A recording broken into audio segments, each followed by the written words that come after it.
Friends जो मैंने भी सब भुवनेश्वर जॉब करने चाहूँगी एंड निज लोकेशन रे भी जॉब करने चाहूँगी से बहुत भल अपॉर्चुनिटी आसी सारी एंड 10th पास करते आपण मैंने जॉब टी अप्लाई करें एंड गवर्नमेंट जॉब रोचे तो आपण मैंने बहुत इजीली अप्लाई करें जहाँकि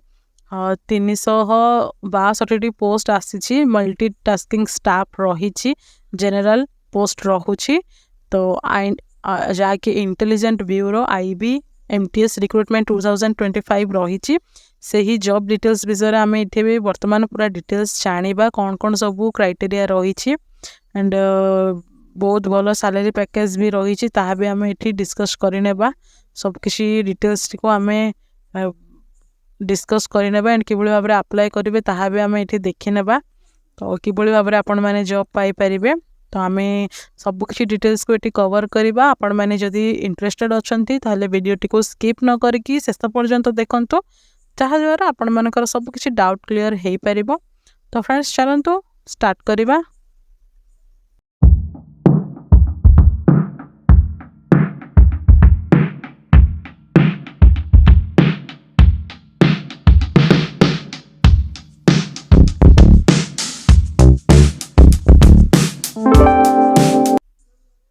हेलो फ्रेंड्स नमस्कार जय जगन्नाथ आपण मानक आम यूट्यूब चैनल जॉइन टू जॉब रे बहुत बहुत स्वागत जनावछु। तो फ्रेंड्स एठी आपण माने न्यू जॉब रो न्यू अपडेट रे पुणे थरे आपण माने आम पाखरे पहुंची सारिले आपण मानक बहुत बहुत धन्यवाद एंड जदि भी आपण माने आम चैनल को प्रथम थर करी आछंती ताहारे चैनल को सब्सक्राइब करि नेबे एंड पाखरे थिबा बेल आइकन को मध्ये ऑन रखिबे। तो फ्रेंड्स चलंतु डिटेल्स को जानि नेबा आमे आ डेरी न करिकी Intelligent Bureau. The Intelligence Bureau Ministry of Home Affairs has released the notification for the recruitment of 362 multitasking staff posts across various subsidiary intelligent bureaus. Online applications began on November 22, 2025 and eligible Indian national can apply through the MHA website or NCS portal until December 14, 2025. The district recruitment offers opportunity in Group C, non-gazetted, non-ministerial post with all Indian transfer liability. तो friends ये आपण मैंने all India transfer भी ये आपण मैंने हो पारे एंड डिसेंबर 14 तारीख सुधा आपण मैंने अप्लाई करदे जहाँकि ऑलरेडी स्टार्टेड हो सारा 362 पोस्ट आसी वर्तमान सुधा। तो डेरी न करके सब डिटेल्स जानी नियंतु बहुत डिटेल्स जानतु जहाँद्वारा आपण मानकर किसी डाउट भी रहिबो नाही। तो फीचर्स देखिबा एठी ऑर्गेनाइजेशन रहउची intelligence bureau ministry of home affairs रहउची पोस्ट नेम रहउची मल्टीटास्किंग स्टाफ जनरल एमटीएस रहउची एंड टोटल वैकेंसीज 362 वैकेंसीज एठी रहिछि। देन क्वालिफिकेशन देखंतु matriculation or equivalent from recognised board decimal certificate ये आपण मानकर सॉरी डोमिसाइल सर्टिफिकेट रही ये मेट्रिकुलेशन आपण मैंने 10th पास आउट करते आपण मैंने ही जॉब टी को अप्लाई करें बहुत इजीली। एज लिमिट रही 18 वर्ष रु 25 वर्ष बयस रही एंड सिलेक्शन प्रोसीजर ये रही आपण मानकर एग्जामिनेशन रहिबो टियर 1 रे आपण मानकर एमसीक्यू क्वेश्चन रहिबो टियर 2 रे आपण माने डिस्क्रिप्टिव क्वालिफाइंग रहिबो। तो ऑफिशियल वेबसाइट भी ये आम देखी नेबा तो ये ऑफिशियल डिटेल्स भी देखी नेबा जहाँकि ये शॉर्ट डिटेल्स रही आम ऑफिशियल डिटेल्स को भी ये कवर करवा सबकि जिनस जाना। ये important dates for IB MTS recruitment 2025। तो इवेंट्स देखंतु ये नोटिफिकेशन रिलीज डेट रही जहाँकि ऑलरेडी 22 नवेम्बर रिलीज हो सारा and online application start rate भी नवेम्बर 11 तारीख स्टार्ट 11 नवेम्बर 22 तारीख स्टार्ट हो सारा एंड ऑनलाइन एप्लिकेशन एंड हो जाऊँगी जहाँकि डिसेंबर 14 तारीख सुधा। तो आपण मैंने ये अप्लाई करें। तो एग्जामिनेशन डेट ये ऑलरेडी किसी भी अपडेट आसीनी टू बी अनाउंस्ड तो आगो को आसापी जाऊँगी। IB MTS recruitment 2025 vacancy details देखी नेबा The total 362 vacancies are distributed across 37 subsidiary intelligence bureaus. Vacancies reserved for PWBD and ESM are allocated on a centralized basis below the category wise distribution by SIB. तो देखंतु एठी location गुड़िक एठी सब किसी जिनस post गुड़िक भी एठी रही तो डिटेल्स रही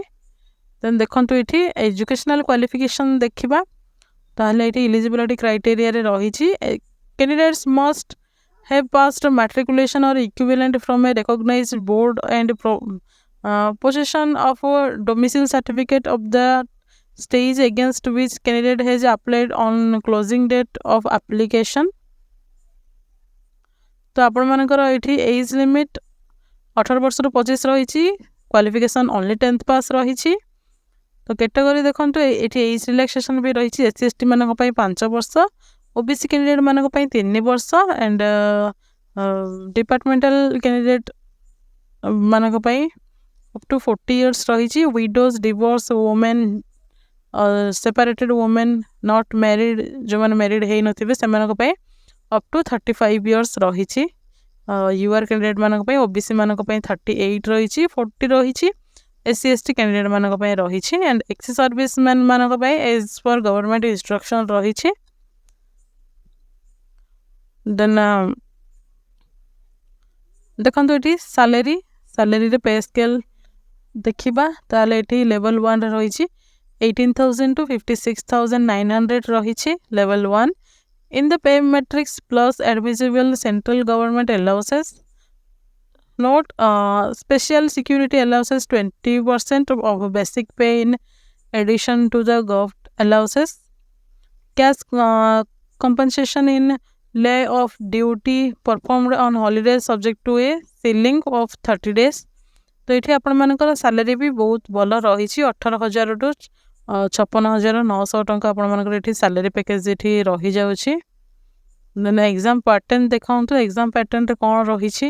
ना सब्जेक्ट रही आपण मानकर जनरल अवेयरनेस जाकि टियर 1 एग्जाम रही तो एटा रहिबा आपण मानकर एमसीक्यू रहिबो मल्टीपल चॉइस क्वेश्चन रहिबो general awareness questions 40 to 40 marks रहुछि एठी and quantitative aptitude 20 question को 20 marks and numerical analytical logical ability and reasoning रा 20 question को 20 marks रहुछि इंग्लिश लैंग्वेज भी 20 question को 20 marks एई बळी भाबरे सब आसिके 100 रहुछि तो एठी 1 hour टाइम रे आपण मानको 100 question पई 100 marks रा एग्जाम एठी अटेम्प्ट करिया पई पडिबो एंड इंग्लिश लैंग्वेज रहिबो टियर 2 रे आपण मानकर एठी देखंतो इंग्लिश लैंग्वेज एंड कॉम्प्रिहेंशन 50 रहुछि 1 hour पाई 50 तो आपण माने क्वालिफाई करले आपण माने जॉब टी पाई परिबे एंड आपण माने ई जॉब टी को किबळी भाबरे अप्लाई करिवे तो देखंतु आमे वर्तमान पळेबा ऑफिशियल वेबसाइट को पहुंचीबा जाकि आपण माने डिस्क्रिप्शन बॉक्स रे पाई जिवे तो सेठी ही आपण माने जाई करी आपण माने डायरेक्ट क्लिक करि परिबे तो सेठी आपण माने इजिली पाई परिबे जाकि आपण माने किभଳି भाबरे अप्लाई करिवे ता एठी आपण माने जानि परिबे तो फ्रेंड्स देखंतु intelligence bureau ministry of home affair हमें ऑफिशियल वेबसाइट रे पहुंची सारिले इंटेलिजेंस ब्यूरो ऑफिशियल वेबसाइट रही तो आपण माने जदी अप्लाई करिया पई चाहिबे तो एठू ही आपण माने अप्लाई करि परिबे देखंतु MTS multitasking staff general MTS 2025 application form रही तो आपण माने एठी अप्लाई करि परिबे एंड सब किछि जिनिस आपण माने एठी डिटेल्स रे पढी भी परिबे तो एठी देखंतु आपण माने जदी निजे को रजिस्टर करिया पई चाहउचंती तार एठी रजिस्टर करि परिबे टू रजिस्टर ऊपर क्लिक करिवे देन आपण माने नेक्स्ट पेज को आपण माने पहुंचबे तो एठी देखंतु इंस्ट्रक्शंस रही रजिस्ट्रेशन रही तो ये प्रथमे आपण माने यही सबू जिनस गुड़ी को फिलअप करेंगे कैंडिडेट्स एप्लिकेशन फुल नेम को मोबाइल नंबर को आपण माने एंड ईमेल एड्रेस को ଦେଇ ସାରିକି ଆଣ୍ଡ ଆପଣମାନେ ଆପଣମାନଙ୍କ ଷ୍ଟେଟ୍କୁ ଚୁଜ୍ କରିବେ ଆଣ୍ଡ କ୍ୟାଟେଗୋରିକୁ ବି ଚୁଜ୍ କରିବେ ଆପଣମାନଙ୍କର କ୍ୟାଟେଗୋରି ଦେନ୍ ପୋଷ୍ଟ ନେମ୍ ଯାହାକି MTS ରହିଛି ଏଠି ଚୁଜ୍ କରିକି ଆପଣମାନଙ୍କର ନିଜର ପୋଷ୍ଟାଲ କୋଡ଼କୁ ଦେଇକି ଆପଣମାନେ ଜେନେରେଟ୍ OTP ଉପରେ କ୍ଲିକ୍ କରିବେ। ଏହା କ୍ଲିଅର୍ ହେଇସାରିଲା ପରେ ଆପଣମାନେ ଆଇ ଏଗ୍ରି ଉପରେ କ୍ଲିକ୍ କଲା ପରେ ଏଠି ଆପଣମାନେ ଟାଇପ୍ କରିବେ ଏଇ କ୍ୟାପ୍ଚା କୋଡ଼ଟିକୁ ଦେନ୍ ରିଭେରିଫାଇ କରିବେ। ଏଠି ପ୍ରଥମେ ଆପଣମାନଙ୍କର OTP ଜେନେରେଟ୍ ପରେ ଭେରିଫାଇ ରହିଯିବ ଦେନ୍ ରିଭେରିଫାଇ ପରେ ଆପଣମାନେ ନିଜକୁ ରେଜିଷ୍ଟର କରିପାରିବେ। ଦେନ୍ ଆପଣମାନେ ଲଗ୍ଇନ୍ କରିକି ଇଜିଲି ବହୁତ ଆପଣମାନେ ଆପ୍ଲାଏ କରିପାରିବେ, ଆପ୍ଲାଏ ହେଇଯିବ। ତ ଫ୍ରେଣ୍ଡସ୍ ଏହା ଥିଲା ଫୁଲ୍ ଡିଟେଲ୍ସଟି ଆଣ୍ଡ ଯଦି ବି କିଛି ଆପଣମାନଙ୍କର ଡାଉଟ୍ ଥାଏ ତାହେଲେ କମେଣ୍ଟ ସେକ୍ସନରେ ନିହାତି ଭାବରେ ଜଣାଇବେ ଆଣ୍ଡ ଆମେ ଏଇଭଳି ଭାବରେ ନ୍ୟୁ ଜବ୍ର ଅପଡ଼େଟ୍ ଗୁଡ଼ିକ ନେଇକି ଆପଣମାନଙ୍କ ପାଖରେ ପୁଣି ଥରେ ପହଞ୍ଚିବୁ।